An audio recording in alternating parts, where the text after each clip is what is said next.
Semaine de prière mondiale.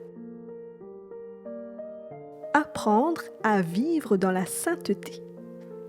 Le mode de vie chrétien est le fruit de l'esprit.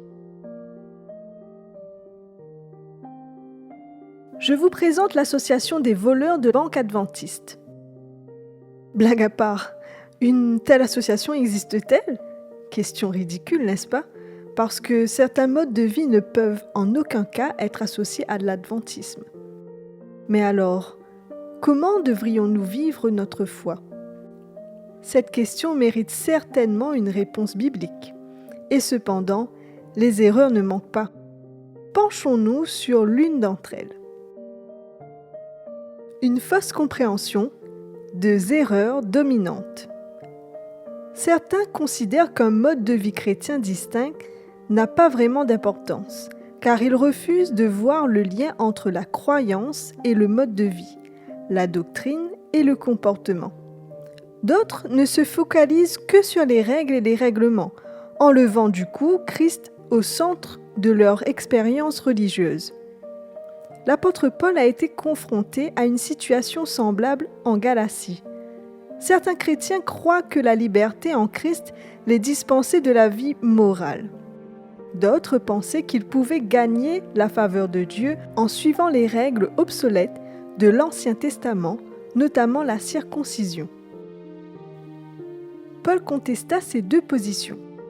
À ceux qui croient que les œuvres sont sans importance, l'apôtre déclara que le peuple de Dieu sera jugé selon ses actes. Et à ceux qui pensent que les œuvres leur confèrent un mérite divin, il attesta que l'homme n'est pas justifié par les œuvres de la loi, mais par la foi en Jésus-Christ. Si un mode de vie chrétien ne s'enracine pas dans l'Évangile, martela-t-il, il devient au mieux une grâce à bon marché et au pire du perfectionnisme. Selon Paul, la clé de la vie chrétienne réside dans un engagement radical envers Christ par la présence et la puissance de l'Esprit Saint. Dans Galates 5, au versets 22 et 23, il utilise l'expression « fruit de l'esprit » en référence aux vertus ou aux traits de caractère produits par le Saint-Esprit. Il énumère ensuite 9 vertus, lesquelles constituent le fruit de l'esprit. Amour, joie, paix, patience, bonté, bienveillance, foi, douceur, maîtrise de soi. Toutes ces vertus représentent le caractère du Christ que nous sommes appelés, en tant que disciples, à manifester. Comme le terme l'indique, le fruit de l'esprit n'est pas un produit humain, mais un don de Dieu. Tout comme un pommier ne peut produire de bananes et qu'un porc ne peut voler, il est impossible pour les êtres humains pécheurs de produire des vertus divines par eux-mêmes.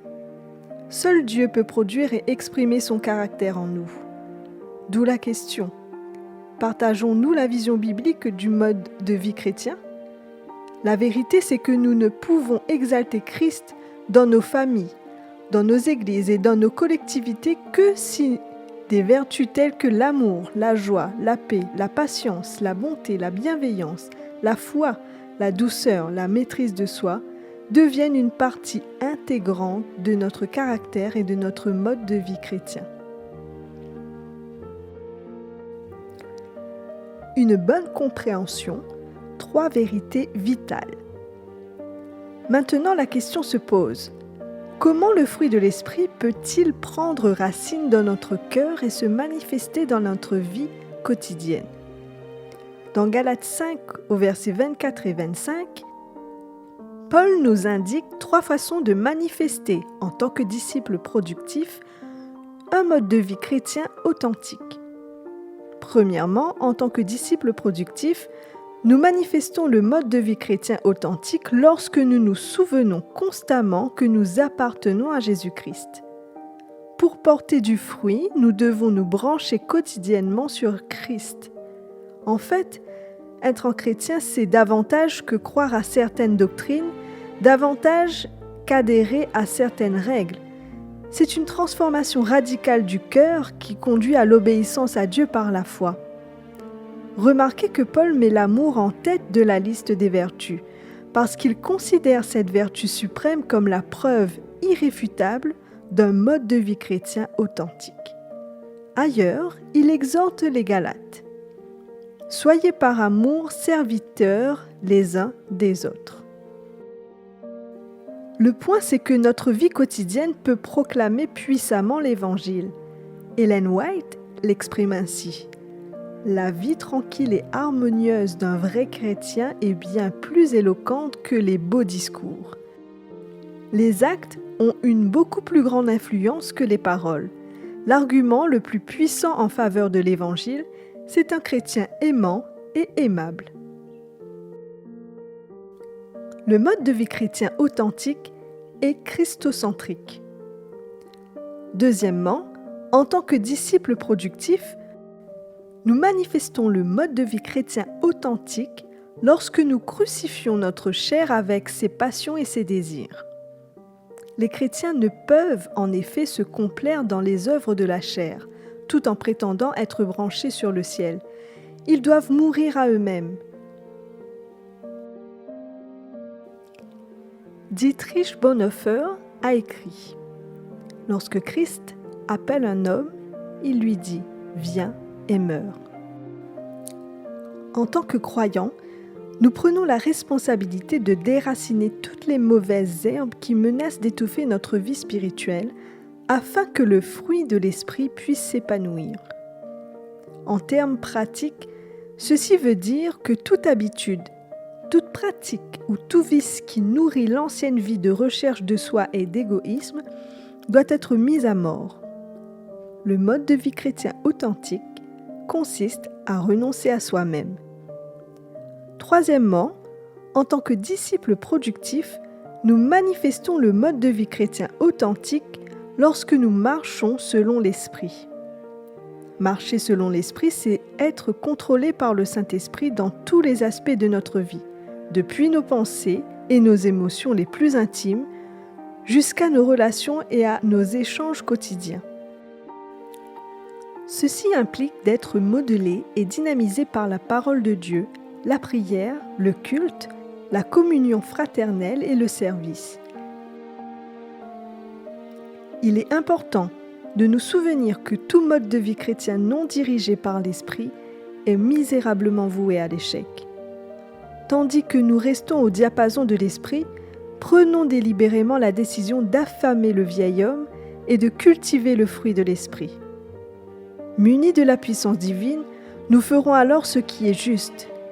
Les valeurs de notre mode de vie chrétien ne ressembleront pas ou ne se conformeront pas à la pratique populaire. Lorsque l'Esprit nous convaincra de nos mauvais choix, dans nos paroles, nos chansons, nos divertissements, nous chercherons humblement le pardon. À l'opposé, lorsqu'il nous semblera que nous faisons du progrès, nous nous abstiendrons de critiquer et de juger nos compagnons de pèlerinage, lesquels luttent peut-être dans leur marche avec Dieu. Le mode de vie chrétien authentique est dirigé par l'Esprit. Un principe en prime.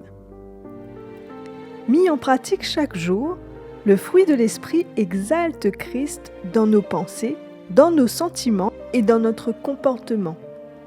Seule une relation vivante avec Christ peut produire une nouvelle façon d'être et de vivre, laquelle glorifie Dieu et attire les gens à lui. En résumé, c'est ce qui constitue le mode de vie chrétien authentique.